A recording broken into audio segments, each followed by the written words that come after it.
Life Management Science Labs would like to acknowledge that we live and produce this podcast on the traditional lands of the Wurundjeri people. We'd also like to acknowledge the traditional owners of the lands of our listeners and our international colleagues. We'd like to pay our respects to their elders, past, present, and emerging.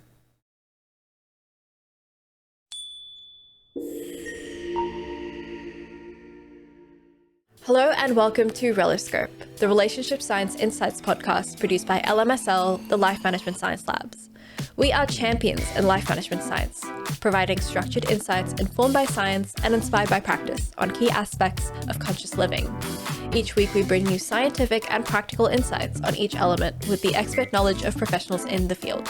I'm your host Aditi Kuti. Let's get on with the show. Hello and welcome to Reloscope, the Relationship Science Insights podcast. I am back with Jourdan Travers, who is a licensed clinical social worker and a psychotherapist. You specialize in severe mental illness and trauma therapy, and you also work with relationships, both the relationship with yourself and your relationships with other people. Jourdan, thank you so much for joining me on the show today. I'm really excited to chat to you today. Likewise, thank you for having me, Aditi. We're going to be talking about romantic rejection and how to move on from romantic rejection using forgiveness and healing. But before we kind of talk about that, can you tell the audience a little bit more about yourself? Sure. My name is Jourdan Travers. I'm a licensed clinical social worker, psychotherapist, and I'm also a clinical director and co-founder of Awake Therapy. It's an online teletherapy platform that my husband, who is a psychologist, and I created. That's not subscription based. We just wanted to be able to provide affordable therapy to those in need, and that's what we do. We have 25 therapists in different states across the U.S. that work with us, and some internationally, and we love it.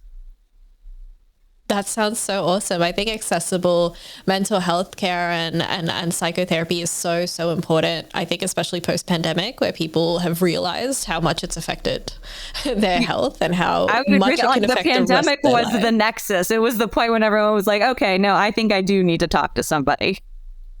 Yeah, absolutely. But I guess that's kind of what you do for work. We now have a section called Have You Met Jourdan Travers, where we ask you a little bit more about yourself personally. Are you happy to answer some quick questions about yourself? There are no wrong answers. Sure. What is your favorite book? Sapiens by Yuval Noah Harari. Yeah, that's a good one. I'm surprised that one hasn't been recommended on the show yet. I would have expected, we've done a few episodes now, I would have expected someone had brought it up by now.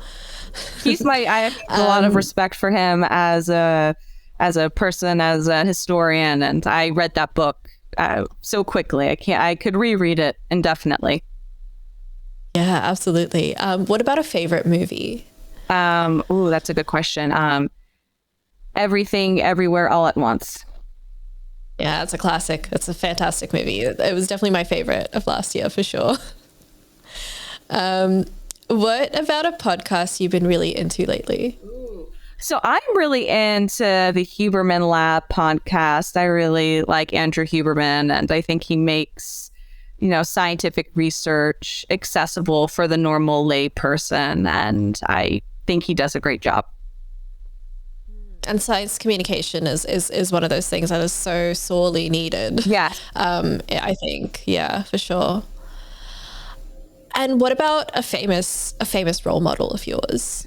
So I will say, Carl Jung, I'm a big fan of his, but I know you are in Australia. I actually played college tennis. I love tennis, and my daughter loves Ash Barty. I know she's retired now, so I feel like to honor Australia, I should also throw her in there. I think she's a remarkable woman athlete, and I have a lot of respect for her. So she's added to that list as well.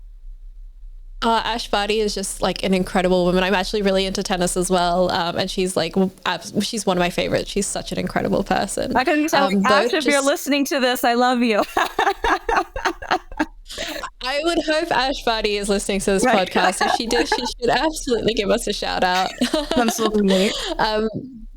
I could gush about her forever, but I'm going to move on to the next question before I start to do that.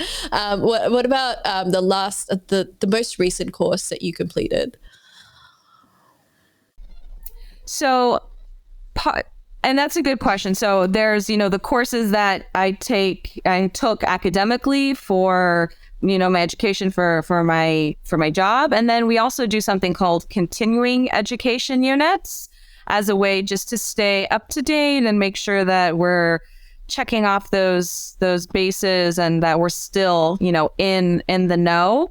But I really enjoyed my psychopathology course that I took in my master's. Okay. What exactly is psychopathology for those who are not in the know? Sure. So, so I'm a licensed clinical social worker, but many people don't understand or realize that LCSWs, we do over 80% of mental health diagnosing and intervention and treatment. So psychopathology, we're talking about disorders. We were getting into the DSM. That was prior to moving from the DSM-4 to the DSM-5. And we were just kind of discussing a lot of changes and things of that sort in nature. And I just found it quite interesting. And I really enjoyed the conversations we were having within the course. Yeah, that's pretty cool.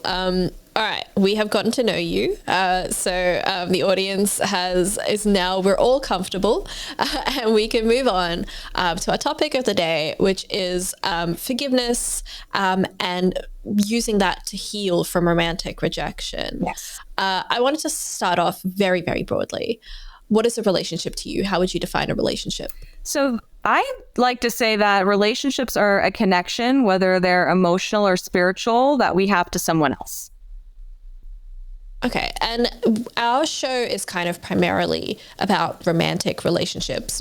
How would you define a romantic relationship? So that's a good question. It's still a connection that we have to someone else. Perhaps it's requited and hopefully not unrequited, but it's a connection also that we have with someone else, but it's a little bit more intentional. I'd like to say it's a different layer or a different level of connection. And do you feel like romantic relationships are kind of the same as they were maybe decades ago in terms of like their structure or maybe how important they are to people? Yes and no. I think our expectations of relationships have shifted and that they have evolved, but they are still one, if not the most significant factor in shaping the quality of our life. I mean, that would make a lot of sense because for at least the majority of romantic relationships, people tend to be living together if they're serious. So it would make sense that it dominates such a big part of your life because that's your home. Yeah, that's where you live. Yeah. All right. How do you define romantic rejection? So I see romantic rejection in two different ways. The first is an unrequited interest, like I'm attracted to them, but they don't feel the same way about me.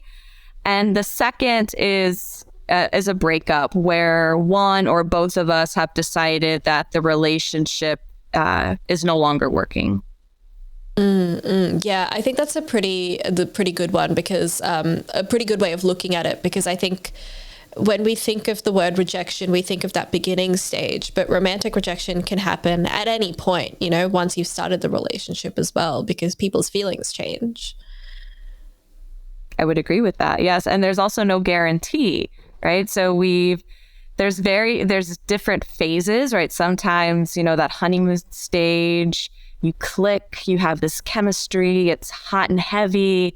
And then out of the clear blue, I mean, they could just smile the wrong way and you're like, oh no, that's it. I don't feel it anymore. There's various things in this space where it's like, oh, do I see myself with this person? Do we have, interest? Do we propel each other forward? There's a whole litany of questions that we, ask ourselves both internally and out loud. And there's a lot of those. I mean, that's kind of the emotional experience of a romantic relationship, but there's all these external factors as well that I would assume contribute to that too. Absolutely. What are kind of the psychological effects of of romantic rejection? Like, how does it actually affect you as a person? So, humans, we are resilient creatures, and nothing lasts forever. Even if the deadline is till death do you part. I like to say with pain, this too shall pass. But I think it's also essential for us to shift and to, we talk, and you had mentioned forgiveness, and I know that's going to be a focal point in our conversation today, but I do think it's important for us to shift away from forgiveness towards acceptance, because when we are able to accept what happened, we can take back that energy we spent trying to understand why it ended or why it's no longer working out. Yeah, and I guess we're going to be, exploring a lot of that and like forgiveness and what exactly that entails and how to do it right, essentially, if there is a right way to do it, in a bit. But I think sometimes forgiveness can be used as a way as an avoidance strategy as well for some people, in that, you've forgiven them so you don't have to like think about it and sit in those feelings anymore. Yeah, also I've seen it too with forgiveness, where people will take this stance of like, that's unforgivable. I can't forgive them, almost as if they're able to punish this person. And the truth is, right, you're not forgiving someone for the other person. You do it for yourself. Romantic rejection, it's complex and it's nuanced, and it's something that we've all experienced, because exploring new relationships and ending them is a natural part of life, and it hurts. Just because a relationship fails, it doesn't mean you're unlovable. And where I see patients really getting stuck is in the space of the unknown, not speaking openly or honestly to their partner for fear that they might rock the boat, or, kind of staying in this weird limbo where they're asking themselves, do they love me, or am I just here until they find someone else that's better? And this ambiguity, that it's not sustainable long term, right? Nobody can really live or exist in that space indefinitely. Yeah, for sure. Communication, if we've learned anything from this show in general and all of the people that I've talked to, communication is so important to help kind of shed light on some of those unknown areas and the things that might feel a bit scary. I agree. And also, communication isn't this, checkbox of, oh, I took a communications course or I read a book. No, it's a skill that we continually work on and practice and try. It's awkward at first using new communication techniques, like doing anything new for the first time, but with more practice, we get more and more comfortable with it. And I want to stress, as someone who has taken a communications course, that it does not help you communicate better with the people around you. As someone who has also taken multiple communications courses and who is a therapist, I like to say you're absolutely right. You learn by doing, trial by fire. Essentially. Okay, so forgiveness, how we already touched on this a little bit, but what role does it play in the healing process, and how does it affect how we deal with romantic rejection?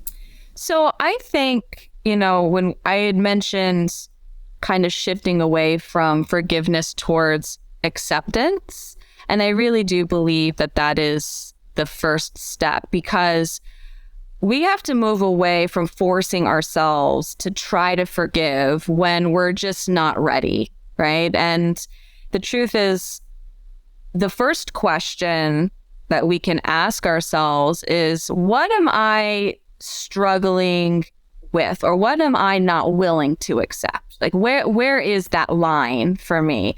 Because acceptance really is the recognition that perhaps we also aren't quite ready to move on, right? Or that we aren't ready to stop feeling sad or angry. And those emotions are also stages of the cycle of grief. They're valid, they're real, they're natural. And, oftentimes like, oh, I don't want to feel that. And it's like, well, welcome to the human experience. It's in the fine print that we failed to read before, here we are walking this planet. It was in the terms and conditions, and we hit accept before we even bothered to read it. It's kind of like when you get an update on your phone, like the software update, and you're just scrolling. You're like, yeah, I accept it, when you don't even read, perhaps like the first sentence or two. Exactly. I know that it is definitely an issue with me in the past, and kind of past romantic relationships and entanglements that I've had, where like once it's over, I'm like, okay, it's over. I don't want to think about it anymore. I'm moving on. And then I haven't allowed myself to be sad. And then like I've actually been sad for like way longer than I needed to be deep down, and I haven't really thought about it at all. So it kind of gets hard for you to move on when you haven't like acknowledge the fact that it hurt you when it happened to you. I also think it's also important to pause and ask ourselves, like, what does forgiveness mean to me? Because we all seem to have different interpretations of forgiveness. We have connotations, and we kind of color certain words based on, or definitions based on the way we feel them in that moment. And I like to say, forgiveness, it doesn't mean forgive and forget. And my favorite quote actually comes from Esther Perel. And she says that forgiveness is at the end of the journey, right? It's something that happens at the end. And so, holding on to hatred or animosity of a relationship ending, it doesn't allow us to move on or to work on the skills or the capabilities we need to have more satisfying relationships in our life. And the first step to forgiveness really is owning our part in the dynamic. Nothing happens in isolation. We don't live in a vacuum, and it's our willingness to both look at both perspectives instead of trying to put ourselves on the pedestal of, I'm the martyr, or I'm the victim, and he or she, the villain. It's a way to kind of say, all right, let's get honest here. There's an old book. It's really short, and I was actually talking about it with a patient earlier today, oddly enough. It's called You're Okay, I'm Okay.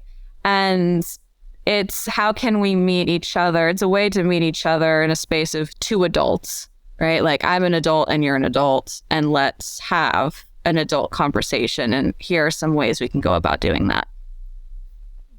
Yeah, absolutely.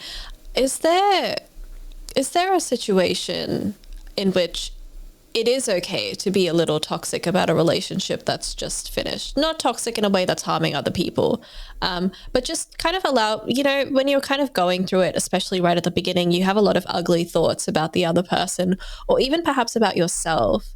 Is there kind of when we're kind of going through that process of acceptance and heading towards healing from this relationship, is there perhaps an extent to which we should allow ourselves to feel those kind of uglier feelings and the stuff that's kind of perhaps not very good for us, but is happening anyway?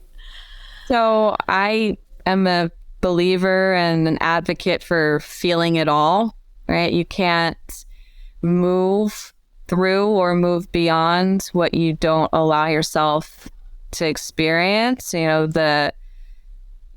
don't run away from the storm, you have to go through it. And we're just we're not able to heal what we're not ready to accept. So it's okay to say, I'm angry, I'm sad, I'm upset, I'm all of these emotions. Time is an intervention, for better or worse. It's like, Veruca Salt and Charlie the Chocolate, like, I want it now, Daddy, right? It's give it to me now. I want it now. And unfortunately, well, for better or worse, life does not bend to our whims. And things take time. And so with time, the intensity we feel with each of those emotions starts to dissipate. And the amount of time we spend, cycling through all of those emotions also starts to get wider and wider as well. But it's unrealistic to expect, as soon as a relationship ends, to be, ambivalent about it or just unaffected. Like, oh, it's fine. No, there's going to be some emotions, whether you're on the receiving end of that rejection or whether you're the one that, essentially cut it off. I'm using a lot of references today. It's like Jerry Seinfeld. I used to watch the show regularly, and he was explaining to Elaine, breakups are kind of like rocking the Coke machine, the vending machine, right? You push it and it rocks back and forth a bit before it falls. So there's going to be this rocking motion of, did I do the right thing? Is this good? There's going to be emotions that come up with it. It's part of the human experience. I do love the references. I feel like they help understand it better. And I also think it's going to send anyone watching down a YouTube rabbit hole, probably mid-episode, to go and find them. I kind of assuming that, someone has kind of gone through that process of acceptance, of healing, and they're kind of at the end, they're ready to forgive. How do they go about doing so? What does forgiveness, how would you define forgiveness, healthy forgiveness, first of all? And how do they go about getting to that? Or how do they go about the process of forgiving, rather?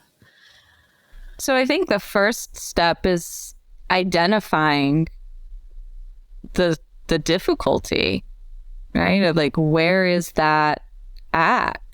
And also with recognizing too that we have harmed and hurt others in many ways, just as others have harmed and broken us.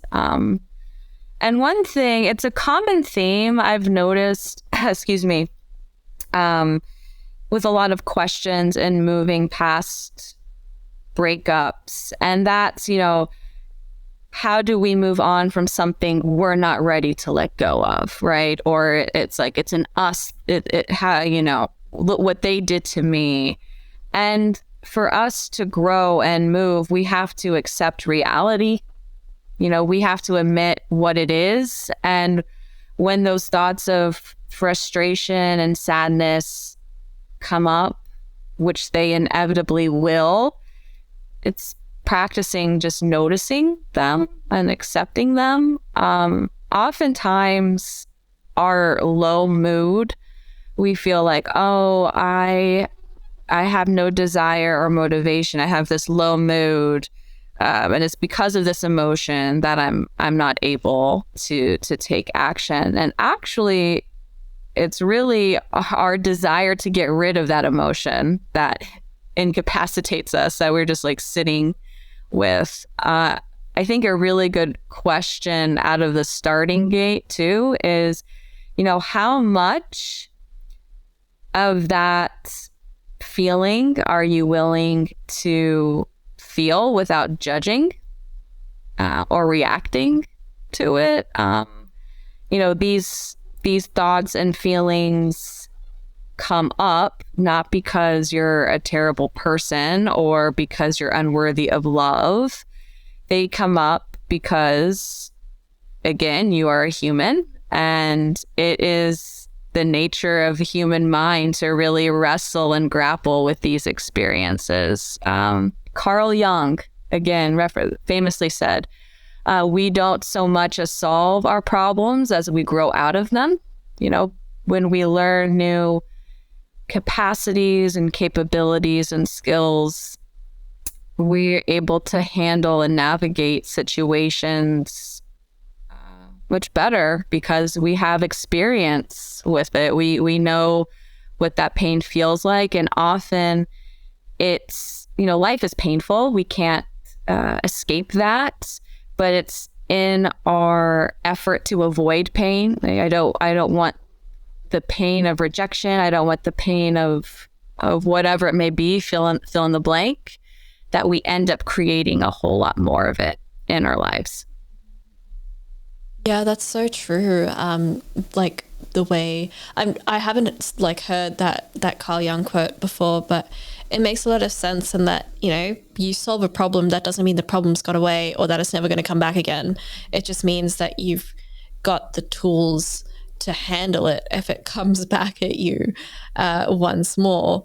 And it's like, again, the amount of time it takes for you to figure that out varies from person to person. There's no real right answer as to how that goes. That's true. That's not like a one size fits all approach. No two relationships are the same, or experiences. I mean, even if you look at children, right? You can have the same two parents and have the same, upbringing, and yet their memories and experiences are remarkably different. Absolutely. Absolutely. How can individuals who have experienced just deep emotional pain due to being rejected, how can they, what resources are available to them? Where do they begin in kind of trying to move on from that relationship and heal from that relationship and move towards that stage where they can forgive? I think another good question, or another, thing we can do is really just pause and ask ourselves, what is my intention here? Because a big part of therapy and acquiring resources or doing something that often goes undiscussed is that it's about noticing patterns, which months and seasons are most challenging for you, which sensations have you reflexively reaching for and grabbing a glass of wine or making an online purchase, and shifting the focus from the other, the they and them, moving it towards me in the here and the now.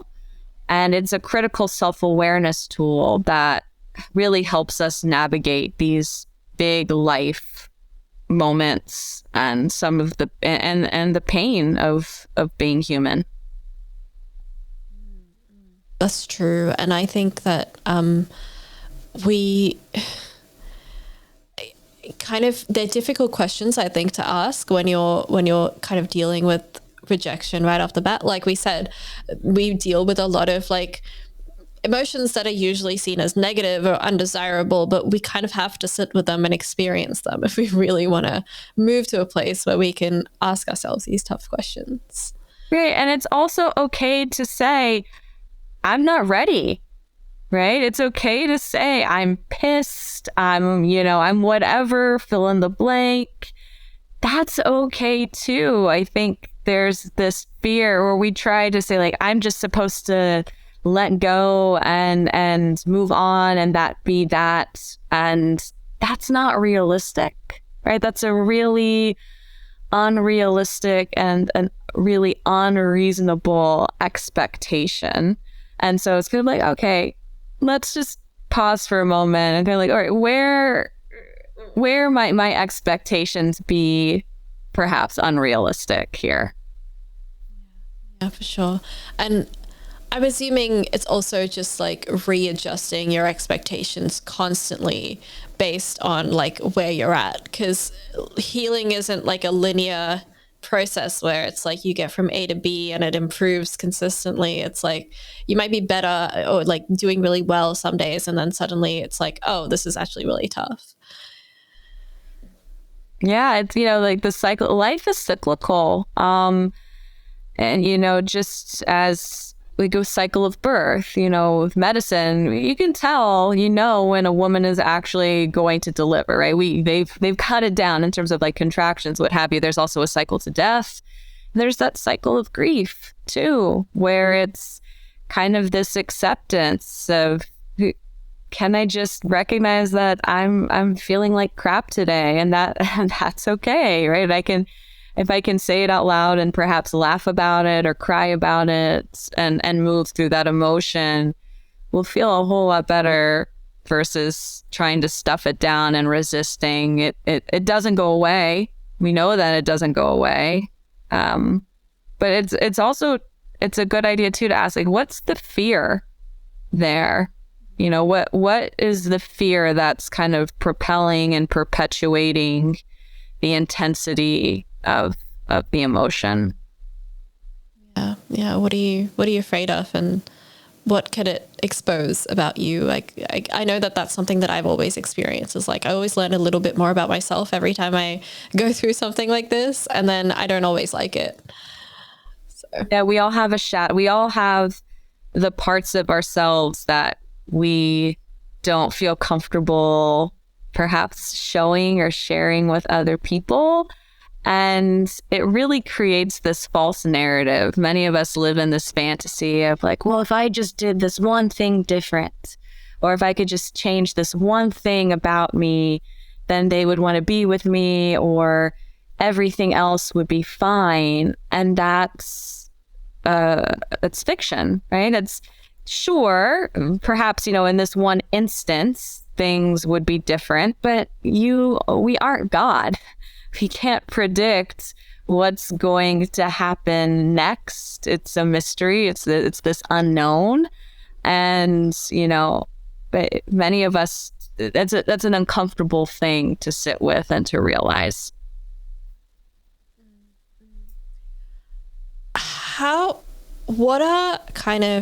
What is a strategy that someone can employ if they're healing from romantic rejection? How can they incorporate that into like their daily life? Sure.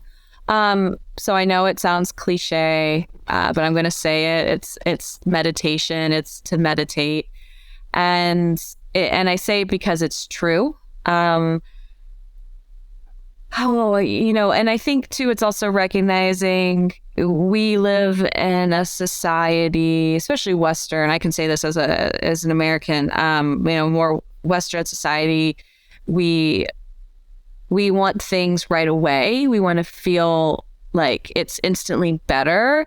And meditation doesn't do that necessarily, right? Sometimes the first few times like, am I doing this right? Am I sitting correctly? Am I breathing correctly? And you feel awkward and uncomfortable. But there are different ways to tap into meditation. It doesn't have to be this, I sit down and quiet and I don't have thoughts, and because that's not realistic. I like to say a really great kind of first step into it is, just doing a scan of your senses. You don't have to be seated or laying down. It's just noticing one thing for each of your 5 senses. And another great technique that also is helpful is to write down the negative thoughts that are circling in your mind, and then write down the opposite and the facts that support both sides. Because when we're able to do that, we can usually find a more probable and balanced view after putting pen to paper. Yeah, finding I've definitely heard of like reframing self-talk, but I haven't heard of like just writing the opposite down and then like arguing with yourself as to like why both sides are true.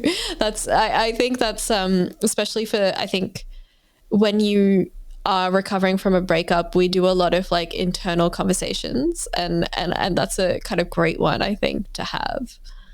I like to say, check yourself before you wreck yourself. Oftentimes, we think a thought and we don't check it. And we're not necessarily saying it out loud. It's just this insidious comment or feeling or thought that just kind of keeps, we ruminate on it and it comes up, and we have this confirmation bias where, we look for information, fact or fiction, to support what we're thinking or feeling. And it has nowhere to go. And the human condition's incredibly fragile, right? We have limited bandwidth. So when all of your mental energy is occupying that space, we're not able to really be here now, or just kind of, we just be present. So it's a way to put your thoughts onto paper. It's a way to, oftentimes, some people are internal processors, but many of us are external processors. We just need to say what we're thinking out loud. And they're like, oh, wait, that doesn't really check out. Or, ooh, ouch. I can't believe I'm actually saying that about myself out loud right now, but here we go. So, pen to paper, it's a really great way of just kind of putting it all down. And another, if that one feels like, I don't know if I have the energy to entertain that, I say, like, go full in, right? So what is the absolute worst possible thing about this that could happen from this, right? Like, just all like worst possible things, period, right? Just throw it out there, the litany, right? And then after it's done, move on to, okay, what's the absolute best possible thing that could possibly happen? And go to town with that. And then afterwards, okay, well, what's probably the more likely thing that's going to happen, right? So really when we allow ourselves to kind of tap into those extreme sides, we're able to kind of shift and move to a more moderate or, kind of middle ground. Yeah, absolutely. I think that entire answer segues really nicely into our next segment of the day, which is the practice/habit experiment debrief, Sure. Where we talk a little bit about how we can put everything we've discussed into practice. And you've given us a few, but what's a practice that you wanted to focus on to help people deal with romantic rejection? So actually, I'm going to give an entirely different example that I think is helpful. And a practice that I think is beneficial is to really make an effort to get outside of your space, of your room. Oftentimes, our homes become our jail cells. And when we're upset and we're hurting, we become more withdrawn, more isolated, more reclusive, not because we don't want to see other people, perhaps, but we just feel this sense of embarrassment or shame or guilt. And that's actually like the worst thing that we could do. And something as a psychotherapist, I can say this, that I know, a really good question that I ask patients out of the starting gate is, how often are you speaking face to face with someone you like, with someone you love, and someone who's a member of your community? Community can be anything, whether it's, religious, fitness, whatever community it means to you. And if that answer isn't daily, there's going to be some effects, some negative effects. So I say, like, a really great first step is to get out of your space, right? To really make the effort to just get out of your house, your flat, wherever it is, and meet up with people, like, face to face, have face to face interactions. And some people say, oh, but I'm an introvert, right? I don't like people. I don't want to talk to people. Okay, fine. You might not want to talk to people But you definitely want to see them, whether that's them, like pumping gas or grabbing a cup of coffee, wherever it is. You want to see people out in the world interacting in the world. So give yourself an opportunity to do that. Yeah, is there a right and a wrong way to go about doing this? Because there's a lot of people kind of resort to clubbing and kind of alcohol and bars sometimes to escape out of their own space. And there are plenty of other kind of stuff that might just be fine temporarily or fine in moderation, but might cause harm to your body in the long term. Are there kind of better means of getting out of your space than others? Sure. So, and I'll be the first. I am not here to judge coping skills, whether they're positive and pro-social or negative and maladaptive. Lord knows I've done them all, more times than I can count, for better or worse. And you learn something in that space, right? So maybe I'm not ready to accept that pain. I'm not ready to go. I'm not ready. But one day you might be, right? It's going to be hard, right? Can you do it? Can you do it scared, right? Because some people say, well, I'm too scared to do X. Okay, do it scared, right? I'm too scared to do Y. That's okay. Do it scared, right? I think we have this false belief that, well, actually, let me retract. I'll say that oftentimes, we'll say, oh, I'll do it when I feel motivated or energized or what have you. But the truth is that if we're waiting to feel a different emotion, we could end up waiting our whole life, right? So our emotions also change. We can feel 1,001 things simultaneously. I do also think that part of that conversation too is, right, so like if I have this behavior and perhaps it's maladaptive or it's not suiting me, I'm not growing, well, what's the feeling that's propelling it? Brené Brown famously said, people really kind of cycle through 3 emotions. It's like happy, sad, and pissed off. It's like, well, there's a whole other set of emotions that we can experience, and it's allowing yourself to experience them in whatever way they decide to come up for you. And it's like, okay, well, if I can tap into that, if I can recognize like what's that feeling, what's that sensation, then I'm able, that can change. But many people kind of just get stuck in they think it's like linear, it's just like bidirectional, or it's like behavior, feeling, behavior.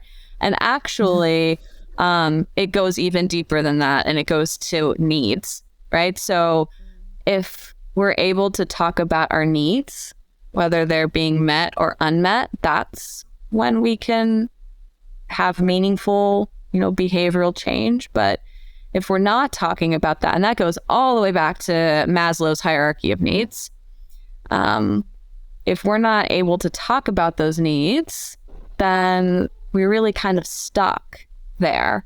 And that space, right, of need, that's really where there's also a lot of growth. Sure. And I think like when you were talking about just kind of getting out of your own space, and there's no like right way to cope, I guess. It's kind of why I said, like, sometimes you just need to go to a party and it might not be the healthiest option, but in moderation, it might be okay. It might just be exactly what you're looking for at that specific moment, and it gets you through the night or the day, whichever it is.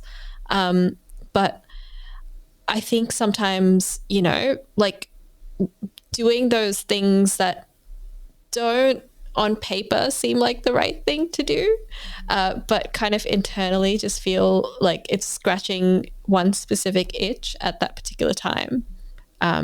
is kind of the way to go. I feel like none of what I said made sense. No, it does. But it's so interesting too, because like with mindfulness, and it's so easy, it's so simplistic, and yet it's so difficult and challenging and hard to explain. It's that's the dialectic with it. It's both of those things simultaneously, and I think too a big part of it is like comes down to intention, right? So if I'm going to this part, like what's my intention? Is my intention to get hammered and lit and not remember what happened and wake up, feeling like, in a like haze? Okay. Or is my intention to, okay, I just want to get out and I want to be around other people or have some conversation? It's an opportunity to check in with yourself and kind of ask, okay, like where am I? Like, what's my intention here? What am I hoping to achieve? Can I see the forest from the trees, right? I might not initially want to get up and get out of bed, because short term, that's a pain in the butt. But long term, I'll feel a lot better for it. And we really we like to overcomplicate things. It's like healing is really not as hard or difficult as we think it is. A big part of it too is to just like, can you be here like right now? Like just whatever that is, like what are you feeling right now in this moment? What is the tone and the temperature and texture of that, and where do you feel that inside of you? And many of us are so distracted. We want hits of dopamine. We're like, we have many laptops or smartphone with us. It's like dopamine, hit. We want to have this instant high, and it's like, that is not sustainable. That is not, this is not realistic. And we have to talk about that too. And for a lot of people, it's uncomfortable, but it as frustrating as it is to maybe hear it, it is what it is. Yeah, absolutely. Absolutely. When we talk about kind of leaving your own space, what are the challenges people might have when trying to do this? What might inhibit them from continuing with this practice? Sure. I mean, like, you might be feeling like defiant about, I don't want to, right? Like, I don't want to do that. Like, feel better now, like in this moment without having to do anything. There's a really great book, Dopamine Nation, by Dr. Annie Lemke. She's the head of addiction group at Stanford. Brilliant. And she said, and it's true, like research has shown that, oftentimes we want that quick fix. We want that hit. We want to feel better. We want to feel better now. But there is nothing there's no pill that any physician can prescribe you. There's nothing that anyone can do for you or give you that will make you feel better than exercise alone. Like it's definitive, right? Like there's nothing. A 30-minute walk really does wonders. So, you can push your heels into the ground as much as you want, right? And then it's asking, like, am I willing, or am I being willful, right? Like, am I willing to have some discomfort, to sit with this, to get up, to do something different? Or am I just gonna be willful and sit here, arms crossed, and, not feel, kind of like accepting, right? Choosing to do nothing is still a choice. So it's kind of saying, okay, well, I'm choosing to be indignant or whatever. It's like, okay, that's your choice. I accept that, but it ultimately comes down to us, right? Like, if I want to feel better, I have to do something different, right? I have to, I think that too is a hard thing for people to hear. Your partner, it's not your partner's job to make you happy. And I see that a lot, like in relationships where it's like, well, I feel like crap, or I feel like that, like, you need to make me happy. You need to do this. You need to do that. It's like, well, hold on a second. No, they can't. Even if somebody genuinely wanted to do that, like wanted to make you happy, they can't, right? I mean, we have no control over that. So it's really, in a way, taking back your power and saying, I have ownership here. I get to make these choices for myself. I get to decide. And what am I deciding right now? Right? Like there's a lot of different ways to go about it. And sometimes, like with thinking and with meditation, sometimes we think about following a breath, and then that just triggers more thoughts, and then we fall down this rabbit hole. It's like, okay, well, maybe instead of thinking about breathing, you just feel yourself breathing. Like, what does that feel like to inhale? What does that feel like to exhale? It's these little shifts. It's, am I willing to see this from a different perspective? Am I willing to do something different? It's really that willingness that makes all the difference. Sure. That actually kind of ties in really neatly with my next question, which is the final one of the segment, which is like, do you recommend any other practice or habit that you would combine with leaving your space? I know you mentioned socializing is one. Are there others that you feel would kind of help just make it better or improve it? Yeah. You going for a walk, some sort of movement, whether it's a park, open space, hike, just being in nature, just finding a way to disconnect. Nothing good comes from just sitting and scrolling. I've never met the whole idea of like Netflix and chill. It sounds so appealing. I have never met anyone, and prove me wrong. If there's somebody who's listening to this and is like, well, I don't know what you're talking about, lady, find me on Instagram by all means. Like, you can let me know. But I've never met a single person who spent all day in yoga pants watching Netflix. It was like, oh, that was such a great day. No, oftentimes it's like, oh, what am I doing with my life? What did I do? Like, I could have been productive, whatever, the questions that kind of pop up into your mind. It's like, okay, well, disconnect just for a little bit. Right? Can you go for a walk? Maybe it's going for a drive even, right? So maybe you're like, oh, I don't want to do that. And I also like to say too, a really great first step is taking a shower. Something about just kind of warm water, hot water, washing over you. And I say, like, take a shower. And as soon as you get out of the shower, decide, right? Like, dress for that time of the day. You can change your makeup, you can change your hair, you can do whatever, right? It's almost, look at it as like a rebirth of like, okay, I'm going to step in and I'm going to come out clean, and then I'm going to, dress or do whatever I want. And it's a really great way to kind of like pause. And there's something really comforting about having, warm water, that sensation on your skin, and that it's just very soothing in many ways for a lot of people. Sure. I'm about to prove you wrong. Actually, I had a great day. With just Netflix and Okay, Aditi. All right. For context, I had a series of very, very long weeks where I was out of the house for like very, very long hours and working overtime quite a bit. So having one day to myself where I was doing absolutely nothing important was really nice.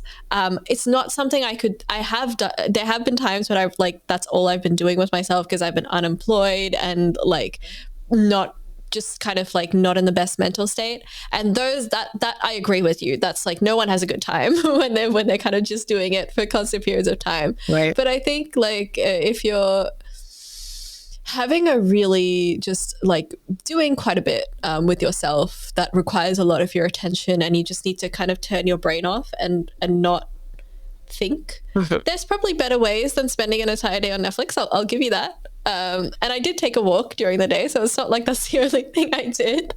But I had a great time because I was like, I'm not going to let myself feel guilty. It's true though. It's, you know, and I think too, it's like intention, right? So you even said, right? Like I had a really stressful 2 weeks and I just needed to disconnect and decompress.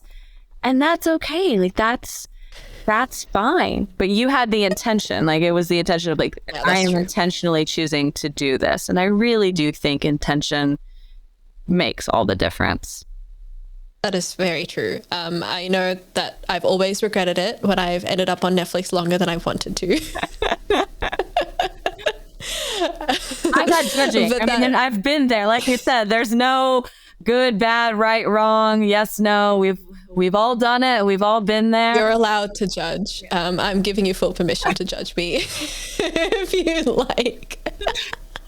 But I had fun and I won't apologize. I'm here for all of it. That brings us to the end of the practice / habit experiment debrief. We've now got a couple of questions from the audience. Are you happy to answer them? Yes. Fantastic. The first one is a very simple question, but, well, it's not simple. I'm sure it's going to have a long answer, but I just love the way it's phrased. It simply says, why do rejections hurt, with a heartbreak emoji at the end of it? Because they do. Because it hurts when someone, it automatically kind of triggers these thoughts of, am I not good enough? What did I do wrong? What did I do right? And it's painful, right? It's this feeling of, oh, yuck, right? Like that stings and it's not fun. We've rejected other people too, though, right? Oftentimes it's really easy to think about what they're doing to us, right? Like, look what you did to me. It's like, well, look at what you've done to other people too, right? It's, you know, like through the looking glass, it's really easy to say, oh, you know, this is what they did with trying to circumvent how we play a role in that. And it also, you know, growth is uncomfortable. It just is. And I like to say too, like as a positive reframe, it's forcing you to grow. Life forces you to grow in ways that you may or may not have anticipated, but you're learning more about yourself. And it's also an opportunity, not that you're going to be able to perhaps do it like in that moment when you're feeling, you know, emotional overwhelm or you're in that emotional space, but really asking yourself, like, what's my role in this? Like, do I have a pattern? Do I have a pattern of choosing emotionally unavailable partners or partners that just aren't a good fit for me? It's upon us to kind of to sit and really hold space for some of those questions, not to perhaps change them right then and there, but just to see what comes up. It's part of growing, and growth hurts. Absolutely. Is forgiveness always necessary for healing from romantic rejection? Are there situations where it might not be appropriate? Yeah, so there are instances, right, where it's like, okay, they've done something like really abhorrent. Forgiveness, again, it's not for them. It's something that you do for you to let go. And also forgiveness isn't a feeling. I think it's really important to hold space for that. It's not, it doesn't mean a reconciliation. It doesn't mean that I condone what happened, right? Forgiveness can also be I forgive them, and I absolutely will never allow something like that to ever happen to me again, right? It doesn't mean that they have to be a part of your life or that you ever have to see them again or speak to them again. It really also, forgiveness is a form of strength, right? It takes a lot of bravery and courage and strength to say, you know what, I forgive you. And it's not easy, and it's not this like one and done, like I just do this meditation and I'm going to forgive them. No. Yeah. It's a process. It's a cycle of grief. It's really sitting with it and asking, like, am I ready? And even when you have forgiven a person, sometimes that memory comes up and you're like, oh, that's so irritating, or that burns, and that, okay, right? But forgiveness is really what allows us to not be binded to our past, right?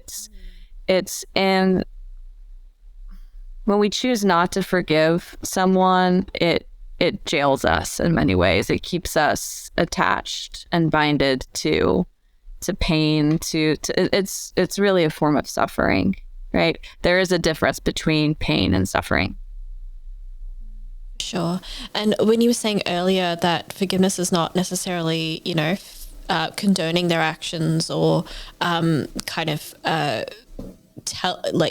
reconciling with that person, it reminded me of something you said earlier in the show about how forgiving doesn't necessarily mean forgetting. Correct. You can forgive someone, but then you can also learn from the experience, and you're moving on from that specific relationship, but that doesn't mean you haven't changed in some way. Correct.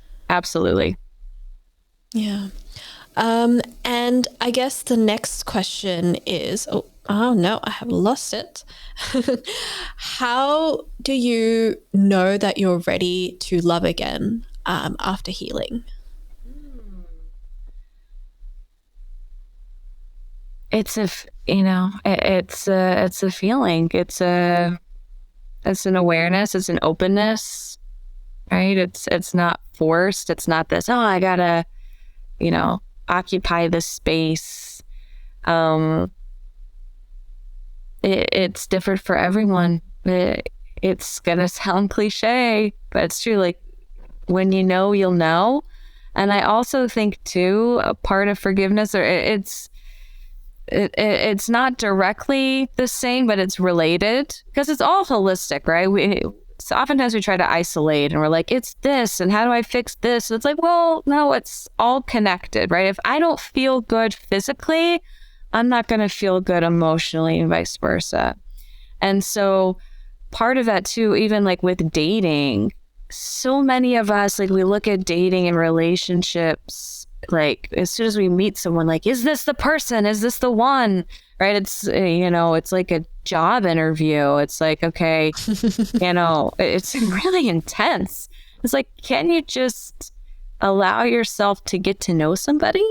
Right? Can you just, are you curious? Are you playful? Are you willing? I think, let's say willingness, right? Like, are you willing to interact with somebody outside of your sense of self, in an unknown way, in an open kind of fashion? Yeah, absolutely. Beautiful answer to a difficult question, I think. But that does bring us to the end of our segment about the questions from the audience. We now have our open mic segment where I let you have a mini TED talk about whatever you want that you feel like you need to talk about right now. So, Jourdan, what did you have? What are you kind of saying on your soapbox today?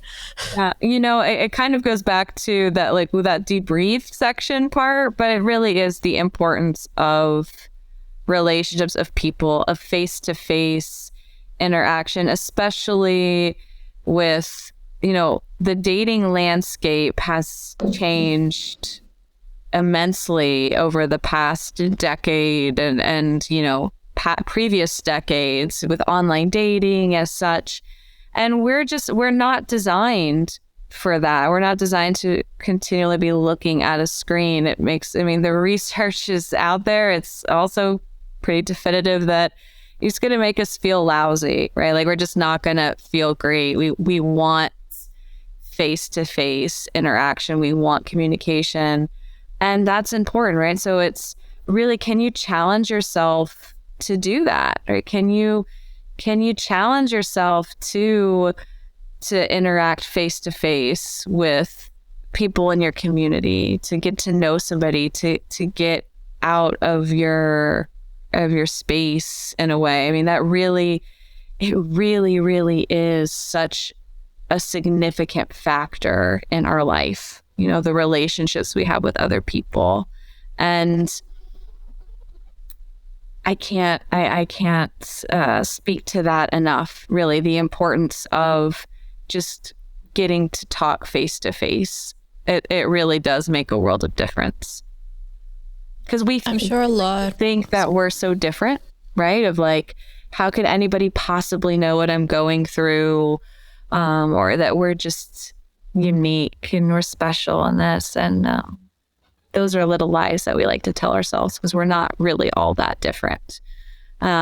We all know what pain feels like. I might not be experiencing or have experienced the same exact pain that you're going through, but I know what pain feels like. And I know it sucks. So it's like, all right, can we and often just having somebody, the energy of somebody there with you, right? They don't have to say anything.